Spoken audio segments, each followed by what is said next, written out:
اس کائنات کا سب سے پہلا گناہ کیا تھا اور سب سے پہلا گنہگار کون تھا؟ اس سوال کے جواب میں اکثر لوگ کہیں گے کہ وہ پہلا گناہ عزازیل یا شیطان مردود نے تب کیا تھا جب اس نے حضرت آدم علیہ السلام کو سجدہ کرنے سے انکار کر دیا تھا اور کہا تھا کہ میں اس سے بہتر ہوں، مجھے تو آگ سے پیدا کیا گیا ہے جبکہ اسے مٹی سے۔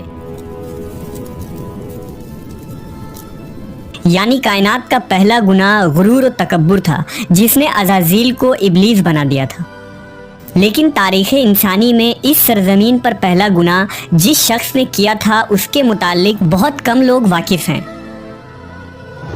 دراصل حضرت آدم علیہ السلام کے اس دنیا میں تشریف لانے کے بعد آپ علیہ السلام کے ایک بیٹے نے آپ کے دوسرے بیٹے کا قتل کر کے تاریخ انسانی کا سب سے پہلا گناہ کیا تھا۔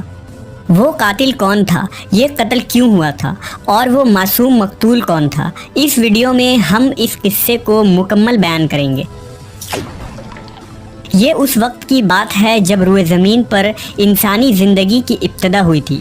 بابا آدم علیہ السلام اور اماں حوا علیہ السلام کو ایک ممنون پھل کھانے کی وجہ سے بطور سزا جنت سے دنیا میں بھیجا گیا تھا۔ آپ دونوں نے اللہ کے بارگاہ میں بہت التجا اور معافی مانگی۔ بخشش طلب کرنے کے بعد اس فانی دنیا میں آپ دونوں سزا کاٹ رہے تھے۔ چند عرصوں بعد اماں حوا علیہ السلام کے بطن سے اولاد کی پیدائش ہوئی۔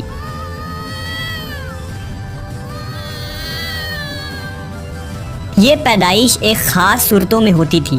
جب بھی حوا علیہ السلام حاملہ ہوتی تو جڑواں بچوں کی پیدائش ہوتی جن میں ایک لڑکا اور ایک لڑکی پیدا ہوتے تھے۔ ایک ساتھ پیدا ہونے والے لڑکے اور لڑکی کا نکاح دوسری مرتبہ پیدا ہونے والے لڑکے اور لڑکی کے ساتھ کر دیا جاتا تھا، جبکہ ان جڑواں لڑکے اور لڑکی کا نکاح آپس میں حرام قرار پاتا جن کی پیدائش ایک ساتھ ہوئی تھی۔ حضرت آدم علیہ السلام کی اولاد میں دو بیٹے حابیل اور قابیل کی پیدائش ہوئی تھی۔ قابیل کے ساتھ پیدا ہونے والی لڑکی کا نام اقلیمہ تھا اور حابیل کے ساتھ پیدا ہونے والی لڑکی کا نام لیودا تھا۔ حضرت آدم علیہ السلام کی شریعت کے مطابق اقلیمہ قابیل کی بہن تھی اور لیودا حابیل کی بہن تھی، لہذا دستور کے مطابق قابیل کا نکاح حابیل کی بہن لیودا سے ہونا تھا اور حابیل کا نکاح اقلیمہ سے ہونا تھا۔ اقلیمہ جب جوان ہوئی تو اس کے حسن و جمال میں بہت اضافہ ہو گیا اور وہ لیودا سے زیادہ خوبصورت تھی، لہذا قابیل کے دل میں شیطان نے شر پیدا کر دیا اور اس نے یہ خواہش کی کہ وہ اقلیمہ سے ہی نکاح کرے گا۔ قابیل شریعت سے واقف تھا، اس کے باوجود وہ اپنی ضد اور ہٹ دھرمی پر قائم رہا۔ حضرت آدم علیہ السلام نے قابیل کو بہت سمجھایا اور اللہ کا خوف دلایا مگر وہ نہ مانا۔ آخر کار حضرت آدم علیہ السلام نے دونوں کے درمیان فیصلہ کا یہ راستہ نکالا کہ آپ نے حابیل اور قابیل دونوں کو اللہ رب العزت کی بارگاہ میں قربانی پیش کرنے کا حکم دیا اور فرمایا کہ تم دونوں میں سے جو بھی اقلیمہ کا حقیقی حقدار ہوگا اللہ تعالیٰ اس کی قربانی کو قبول فرما لے گا اور اس طرح فیصلہ ہو جائے گا۔ اس زمانے میں قربانی قبول ہونے کی یہ نشانی ہوتی تھی کہ قربانی کرنے والا اپنی قربانی کو پہاڑ کی اونچی چوٹی پر رکھ دیتا اور آسمان سے ایک آگ اتر کر اس کو جلا دیتی، اور جو قربانی قبول نہیں ہوتی اسے آگ نہیں کھایا کرتی تھی۔ اگلی صبح حابیل اپنی بہترین مویشیوں کو ساتھ لایا اور ان میں سب سے اعلیٰ قسم کی بھیڑ کو قربانی کے لیے پیش کیا۔ قابیل چونکہ کھیتی باڑی کیا کرتا تھا لہٰذا اس نے کچھ اناج اٹھا لایا جو کہ سب سے گھٹیا قسم کی تھی۔ قابیل نے سوچا کہ اگر اس کی قربانی قبول ہو گئی تو ویسے بھی اس اناج کو جل جانا ہے، تو اچھی فصل کو برباد کرنے کا کیا فائدہ، لہٰذا وہ ردی اور ناقص قسم کے اناج لے کر آیا۔ جبکہ حابیل ایک نیک سیرت اور اللہ سے ڈرنے والا شخص تھا، چنانچہ اس نے نیک نیتی کے ساتھ خالص اللہ کی رضا کے لیے اپنی بہترین مویشی کو پیش کر دیا۔ دونوں بھائیوں نے اپنی اپنی قربانی ایک پہاڑ کے اوپر لے جا کر رکھ دی۔ اچانک آسمان سے ایک آگ نازل ہوئی اور اس آگ نے حابیل کی قربانی کی ہوئی بھیڑ کو جلا ڈالا اور قابیل کا اناج ویسے ہی پڑا رہ گیا۔ یوں فیصلہ ہو گیا کہ خدا حابیل کی قربانی سے راضی اور قابیل سے ناخوش ہے۔ یہ دیکھ کر قابیل غصے میں آ گیا اور انتقام کی آگ میں جلنے لگا۔ اس نے سب کے سامنے یہ اعلان کر دیا کہ وہ حابیل کو جان سے مار دے گا۔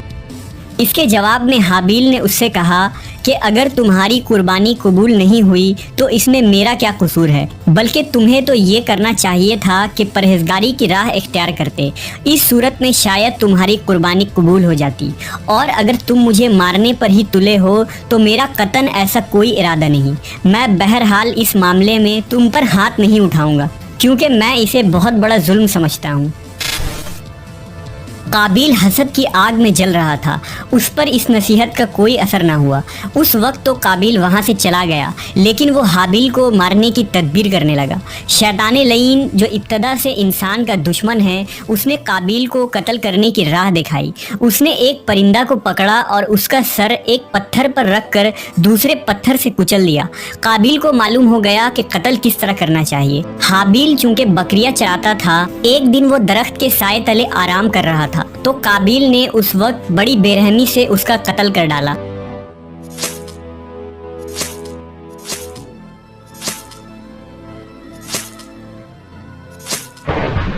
جب قابیل نے حابیل کو قتل کر دیا تو اس کی عقل زائل ہو گئی، سمجھنے کی صلاحیت ختم ہو گئی۔ اب بڑا پریشان ہوا کہ اس کی لاش کا کیا کرے۔ اس طرح چھوڑنے میں یہ خطرہ تھا کہ درندے اس کی لاش کو کھا جائیں گے، تو وہ اپنے بھائی کی لاش کو بوری میں ڈال کر پھرتا رہا، یہاں تک کہ لاش بدبودار ہو گئی۔ لاش کو چھپانے کا کوئی طریقہ بھی اسے نہیں آ رہا تھا۔ بڑا پریشان ہوا کہ کروں تو کیا کروں۔ تب اللہ تعالیٰ نے 2 کوے بھیجے۔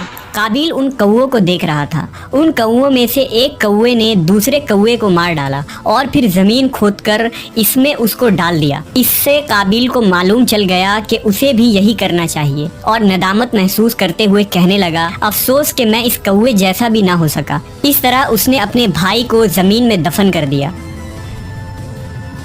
جب قابیل نے حابیل کو قتل کیا تو اس سے پہلے اس کا رنگ سفید تھا، لیکن قتل کے بعد اس پر پھٹکار پڑی اور اس کا سارا جسم کالا ہو گیا۔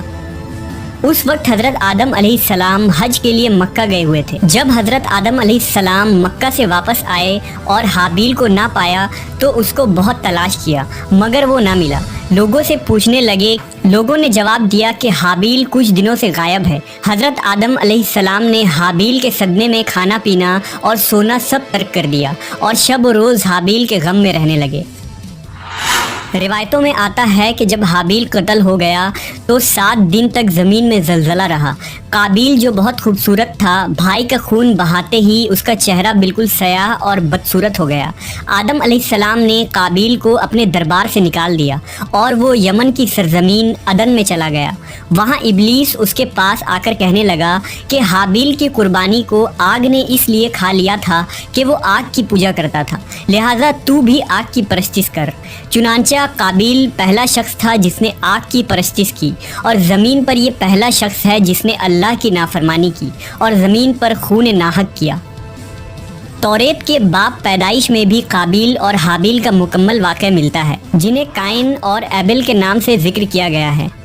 توریت مقدس کے باب پیدائش میں اس واقعے کا ذکر اس طرح آیا ہے، چند روز کے بعد یوں ہوا کہ قائن اپنی کھیت کے پھل کا ہدیہ خداوند کے واسطے لایا، اور حابیل بھی اپنی بھیڑ بکریوں کے کچھ پہلوٹے بچوں کا ہدیہ لایا، اور خداوند نے حابیل کو اور اس کے ہدیے کو منظور کیا، پر قائن کو اور اس کے ہدیہ کو منظور نہ کیا۔ اس لیے قائن نہایت ہی غضبناک ہوا اور اس کا منہ بگڑ گیا، اور قائن نے اپنے بھائی حابیل کو کچھ کہا، اور جب وہ دونوں کھیت میں تھے تو یوں ہوا کہ قائن نے اپنے بھائی حابیل پر حملہ کیا اور اسے قتل کر ڈالا۔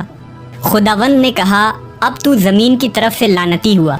تب قائن نے خداوند سے کہا کہ میری سزا برداشت سے باہر ہے، دیکھ آج تو نے مجھے روئے زمین سے نکال دیا ہے اور میں تیرے حضور سے روپوش ہو جاؤں گا اور زمین پر خانہ خراب اور آوارہ رہوں گا، اور ایسا ہوگا کہ جو کوئی مجھے پائے گا قتل کر ڈالے گا۔ سو قائن خداوند کے حضور سے نکل گیا اور عدن کے مشرق کی طرف نود کے علاقے میں جا بسا۔ قابیل کا انجام یہ ہوا کہ اس کے ایک لڑکے نے جو کہ اندھا تھا اس کو پتھر مار کر قتل کر دیا، اور یہ بدبخت آگ کی پوجا کرتے ہوئے کفر و شرک کی حالت میں اپنے ہی لڑکے کے ہاتھ مارا گیا۔ حدیث میں آتا ہے کہ نبی صلی اللہ علیہ وسلم نے فرمایا کہ زمین پر قیامت تک جو بھی خون ناحق ہوگا اس کے عذاب کا ایک حصہ بوجھ اور گناہ قابیل پر بھی ہوتا ہے، کیونکہ اس نے سب سے پہلے قتل کا طریقہ ایجاد کیا تھا۔